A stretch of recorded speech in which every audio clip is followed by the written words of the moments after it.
Hello and welcome to this week's Halftime Talk. We're honored to have Mr. Fatih Birol, the Executive Director of the International Energy Agency, joining us this week to have a look at the bigger trends impacting the energy markets. Fatih, welcome to the Halftime Talk. Thank you very much, and greetings from lockdown Paris to Dubai. Shukran, and thank you very much. I'm going to start with the easy question. You recently said that the 2020 is likely to be the worst year of the energy industry, and that the second quarter would be the worst quarter, and that April would be the worst month. And I'm wondering, has it turned out to be that way? Unfortunately, yes. Because beginning of last month, April, I said it looks like that the April 2020 could well go in the history of the oil industry as the Black April. Black April, I call it. And we have seen for the first time minus oil prices. And this is definitely something unique we have seen in the markets, and therefore it is very worrying for the oil producers, countries, companies, consumers alike. And if we note that oil as a commodity is one of the backbones of the global financial stability, seeing such extreme volatility is not only a major problem for the producing economies, but for the global economy as a whole. So therefore, what I said, Black April, as you mentioned, unfortunately get through, but it is not a good news, of course. You had said that you had expected the demand collapse to be up to 29 million barrels a day. Did that indeed turn out according to the IEA? So we said that throughout the year, this year, the oil demand will decline about 9 million barrels per day, and April will be the worst month, close to 30%, as you mentioned, decline. We are going to release our oil market report on Thursday, but when I look at the numbers, they are still very worrying. Right, and when you look at let's say the outlook for the second quarter, which we're in, obviously April has passed. 30% was 30% collapse in demand. Do you expect the May and June to be better than that? Should we expect demand recovery? How do you see demand recovery in May and June? Yeah. So we are revising, of course, our numbers all the time because there are some news on the economic side, but more importantly, there are important developments on the confinement. In many countries, we are seeing the easing of confinement, lifting of partial, at least, lifting of lockdowns. I expect that we will see the impact of those lifting of confinement measures, even at a gradual level, on the demand in the second half of this year. But at the same time, it is not the only driver of the demand, the confinement. It is also the economy, how the economy will look like, because I see that many economists are revising their expectations on the global economy for the second half more and more in a pessimistic way. So we will definitely see this year a decline, significant decline in oil demand. The question is, how much is that decline? How much we will have surplus production, and how the prices will be affected from that. But certainly, you're still, the IEA is still sticking to 9.3 million barrels a day of demand decline for 2020? So we said last April it will be slightly more than 9 million barrels per day this year. We are revising our numbers on the basis of new data on the economy side, on the lockdown policy side. We will come up with a new number on Thursday, but still, I think the numbers we will have will be still on the worrying side for the oil industry. And would we expect them to be more than 9.3 or less? I can answer you only at 10 o'clock on Thursday, not before than that.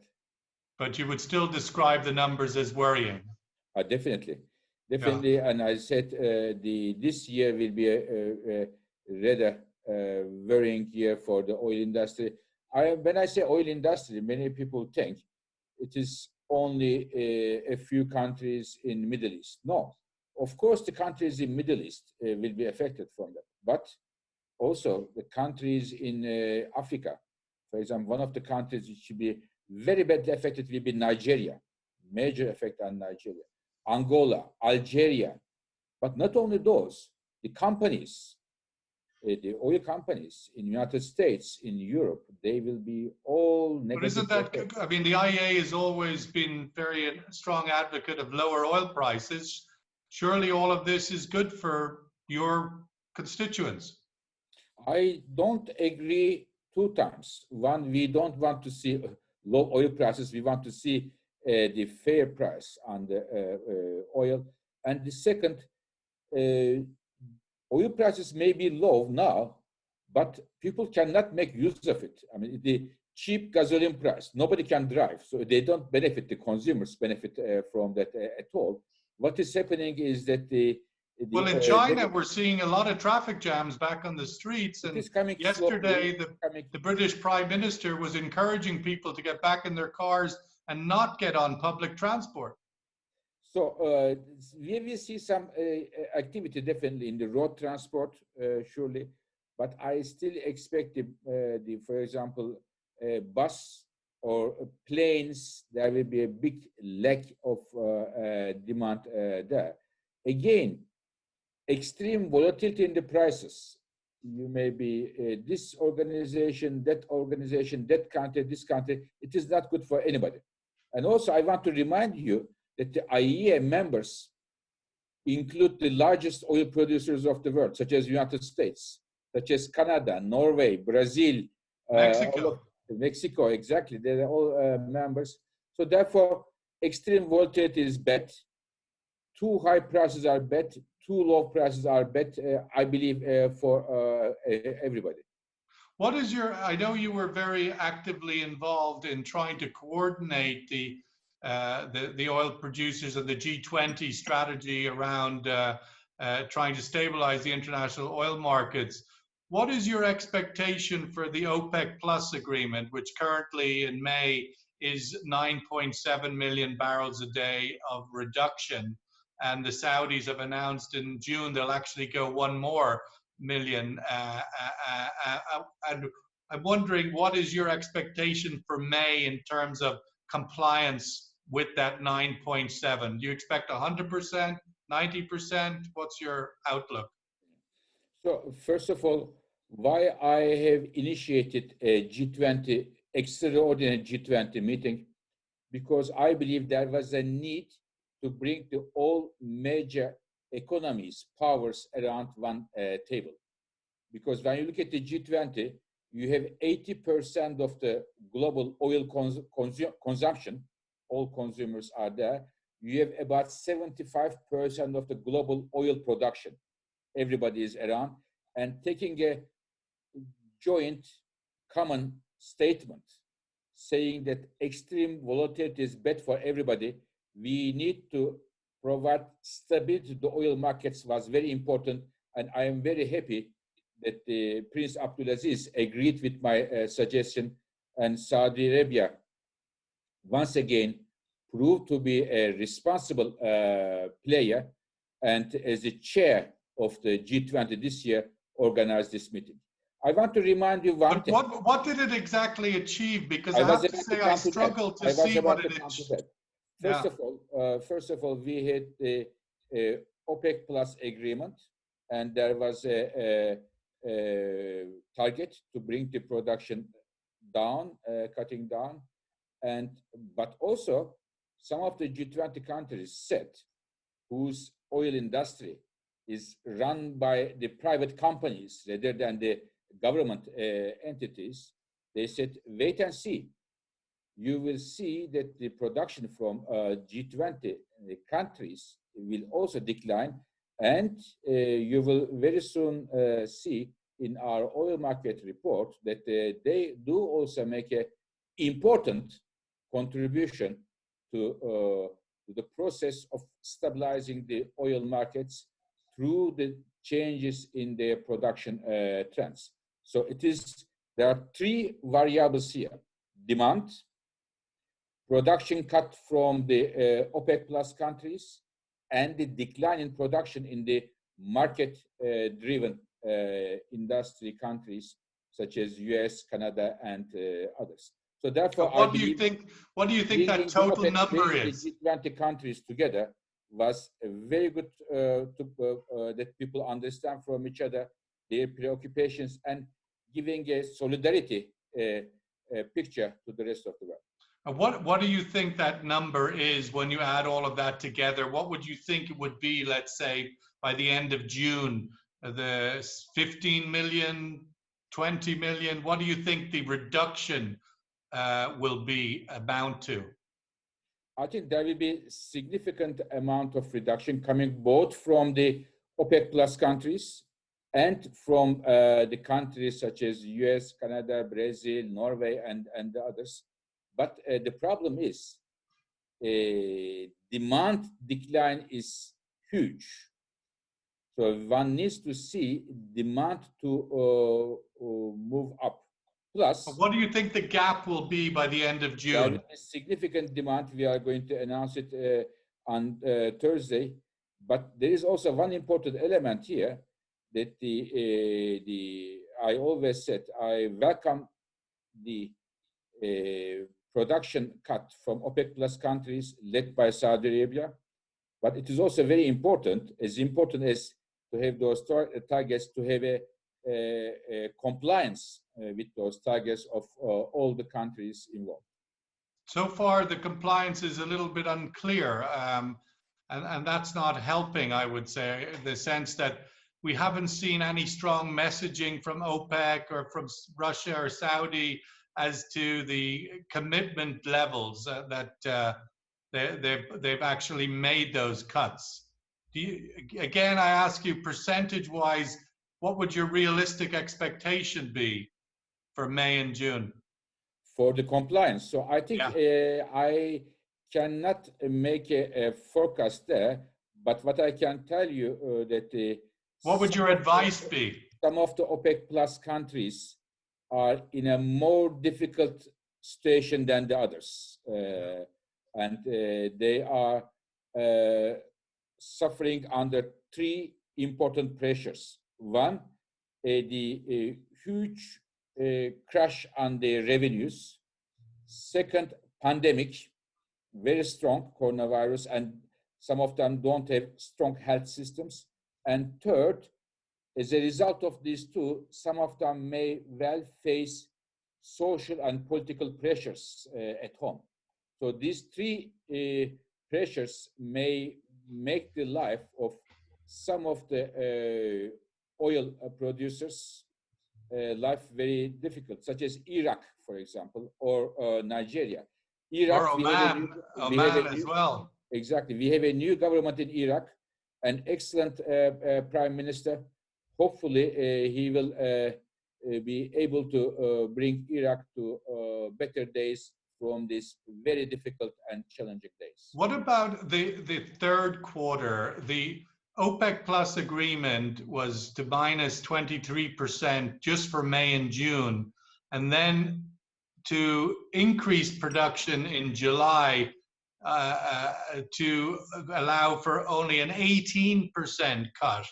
Do you recommend that OPEC reconsider that, or do you think the market is okay, they will be able to increase production in July? First of all, I have to once again commend the Saudi government for the another announcement they made the day for yesterday, additional cut, followed by two other Gulf countries, Kuwait and Emirates. They are welcome to help to balance the markets. But what will the situation in the next few months look like? We don't know yet. But looking at from current picture, if nothing changes, I believe there may be a need for further efforts coming from the producing countries in order to make the 2020 a bit less worse than what we thought beginning of this crisis. So is that a long way of saying maybe they shouldn't increase in July? This is, of course, up to them to decide, but the balances are still very, very worrying. Demand will not jump from one day to another back to the levels we had before the crisis. And we have still, as we all know, huge amount of surplus, and plus lots of floating oil around the world. So therefore, one needs to be very careful if one doesn't want to change what I said before, Black April. I don't want to name another month as a Black July or August. One black month in 1 year is more than enough. Well, Ryanair, one of the biggest low-cost flyer in Europe, announced today that they were going to go back to 50%, I think, in July, which is a significant amount of aviation fuel in that one airline alone.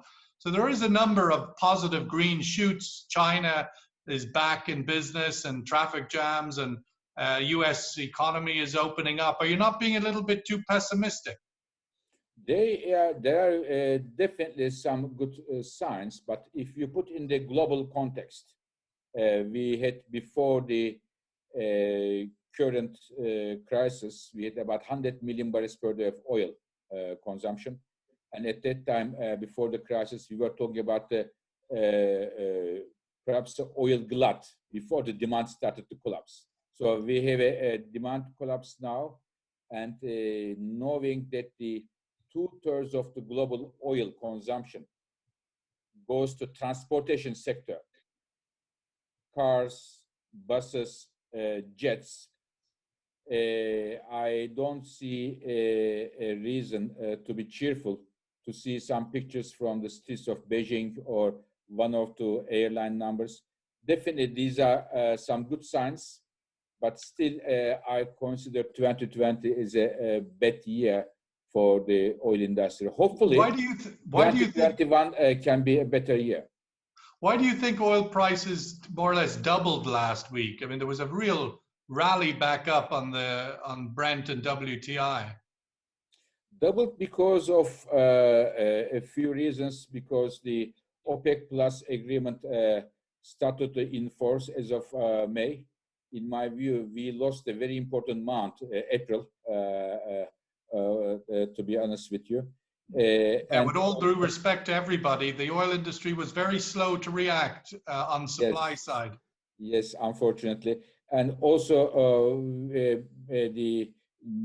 many people saw that, as you also mentioned, some signs of life on the demand side gave a slight support to oil prices as we have now. When you wake up every morning now in this new oil world, who's the first 911 number? I'm a little confused if it's Riyadh, Moscow, or Washington. Who is the biggest player in the international oil industry now, do you think? The first number I call is my mother in Istanbul. I should tell you that. How is she doing? Did she had a nice night? And did she sleep well? This is more important than the oil markets for me. Yes. Then you should look at, of course, Riyadh, very important, and Texas is very important, but also Beijing and New Delhi are important as the consuming centers. So, but I also would like to put Paris here because we are talking every day with the ministers from India to China to United States to the OPEC, Saudi Arabia, and all of them, and hope to go through these difficult days all together in a solidarity. But I should also tell you that there is other pressure on the oil industry, not only the current one, which is how the oil industry should adjust itself to a sustainable future, sustainable energy future. This is also another pressure on the oil industry. I am sure after this period is over, there will be a lot of thoughts, discussions, how we can combine the use of oil in a world which looks to address several environmental challenges, including climate change.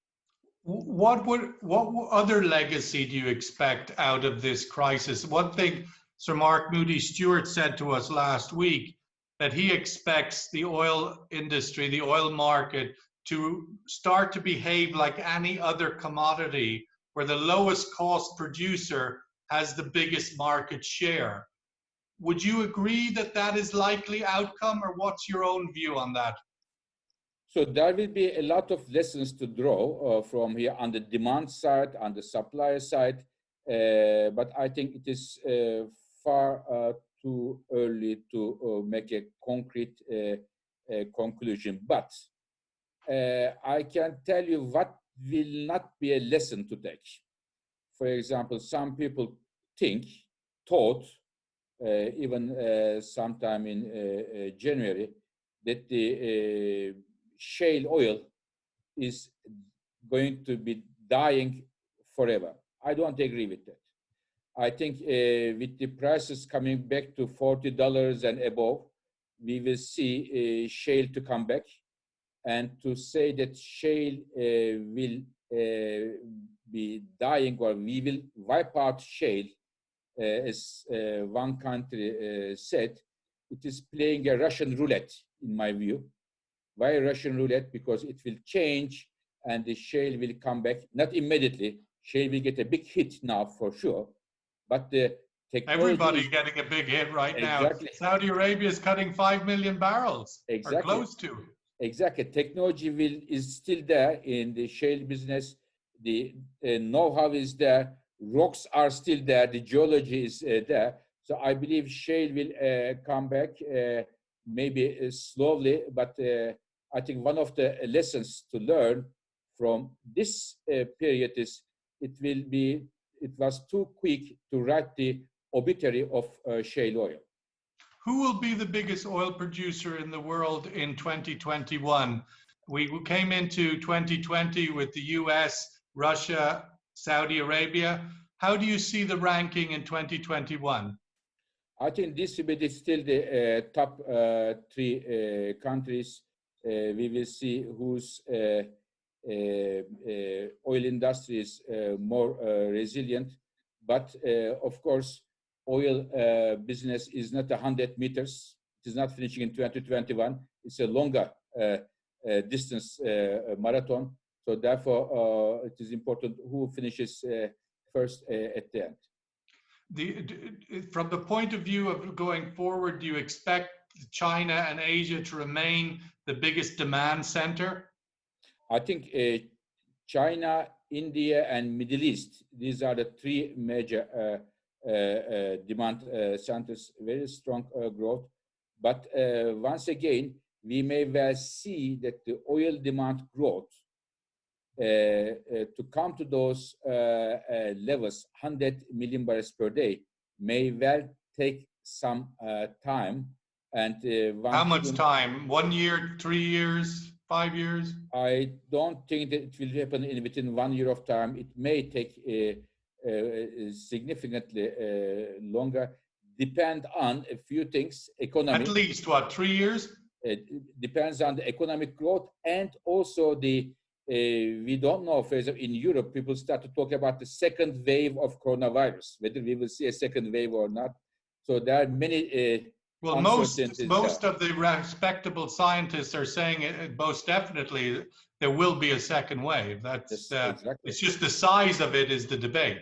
Exactly. And in many countries in Europe, there is a growing anxiety about that among the companies, among the citizens, and others. So, therefore, there are a lot of uncertainties. But one thing is clear: we will need oil years to come.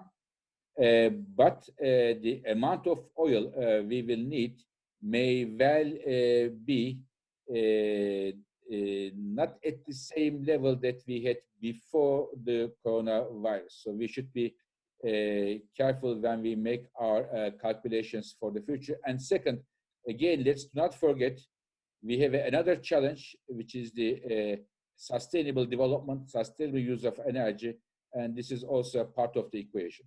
So just to wrap up, Fatih, your report's out on Thursday. You're expected to indicate that the likelihood you're going to revise upwards the decline in production demand this year. You had gone into April at 9.3, but you're likely to raise that number higher, but you can't tell me what higher number is. No, I said that we will revise that number. I don't know. I cannot remember exactly which number is it, but we will revise it. Well, clearly we have seen a lot of activity now, as you mentioned, coming from China, US, even in Paris, where we live. We see the traffic is getting a bit livelier. So we will revise it, but this will not change our view that 2020 may well be the worst year in the history of oil industry, and April may well remain as the black April for. I think that's for sure. Whether May is, I suppose, is the question. But nonetheless, Fatih Birol, thank you very much for participating in this week's Halftime Talk. It's an absolute pleasure to have you. We look forward to the next time that we'll be able to see you here in the Middle East, which I'm sure won't be too far away. But thank you again for participating today. Thank you very much for inviting me. Thank you.